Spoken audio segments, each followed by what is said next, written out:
سلام. واش كتبغي قطيطك؟ كتعرف ان بزاف ديال الناس كيقدروا يقتلوا القطط الصغيره بلا ما يحسوا. في هذا الفيديو غادي نوريكم 5 الاخطاء اللي كيعملوها اغلبيه الناس. اول خطا هو تعطي القط حليب البقر. فالقط ما كيشربش حليب البقر، ماشي الانسان فقط هو اللي كيقدر يشرب حليب البقر وما كيضروش. اما القط الا عطيتيه حليب البقر فكيضرو في المعده ديالو وكيسبب له اسهال حاد اللي كيؤدي الموت ديالو. بحالة ما توفرناش الحليب ديال الام فكنقدموا للقطط ديالنا الحليب الخاص بالقطط اللي كيتباع عند اصحاب اللوازم، القطط اللي كيبيعوا كاع الحاجات اللي كيحتاجوهم القطط اولا في الصيدليه. طريقه كتفادى القط ديالك يمرض ولا يموت الا قدر الله، وخصوصا القطط الصغيره ما كتكونش عندهم المناعه ودغيا كيموتوا. الخطا الثاني هو انك تحمم القط وهو باقي صغير. القط راه الام ديالو هي اللي كتكلف بالنظافه ديالو، كتمسح له الظهر ديالو باللسان ديالها وهذاك راه كافي.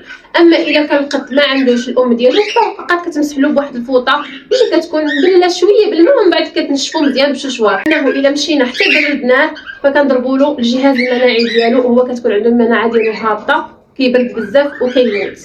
خطا ثالث هو تخلي القط ديالك اللي هو في العمر ديالو شهر ولا شهرين بوحديته.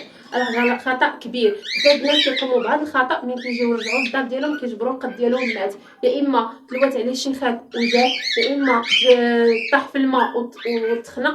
بزاف ديال الاحداث كيوقعوا بحال هكا. فما تخليش القط اللي باقي صغير بوحديته لانه راه غادي توقع كارثه. رابع خطا هو انك تخلي القط يعمل البراز ديالو في اي مكان. كتقول راه باقي صغير حتى يكبر شويه وغادي يتعلم من راسو. لا، القط اين فوا كيبدا يعمل البراز ديالو كنشبرو وكننزلو في الليتر بوكس ديالو فين يعملها. انا مبغاش النهار الاول النهار الثاني كنهز هذاك الفضلات ديالو وكنعملها في الليتر بوكس باش هو كيبدا يشم الريحه ديالو وكيمشي ليها. اما الا خليتيه حتى يعمل شهرين كيولف انه يعملها فين ما بغا، النتيجه كتكون انه عمره ما غيتعلم انه يمشي الليتر بوكس. خامس خطا هو ان القط ديالك ما كتديهش الطبيب البيطري. الا كنتي مبتدئ وعمرك ما ربيتي القطوط فضروري ما تديه للطبيب البيطري باش كيعطيه الدواء ديال البرغوث والدواء ديال الديدان اللي كيتعمل تريطمون ديال 3 شهور. يعني كل 3 شهور كيتعمل له الدواء ديال الديدان والدواء ديال البرغوث.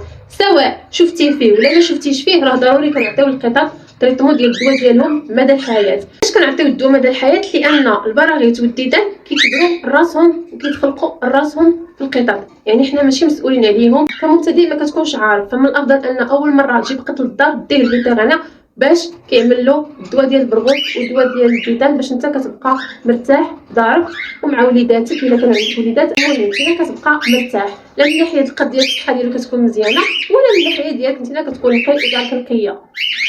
واخا هما صغار الحياه ديالهم بين يدينا، يعني اي حاجه وقعت لذاك القط فانت مسؤول عليها، مسؤول على الصحه ديالو، مسؤول على الاكل ديالو، على التربيه ديالو، على اي حاجه متعلقه بداك القط راه في الرقبه ديالك. شارك مع الفيديو، شارك الفيديو مع اي واحد كيربي قطط او ناوي باغي يربي شي قط.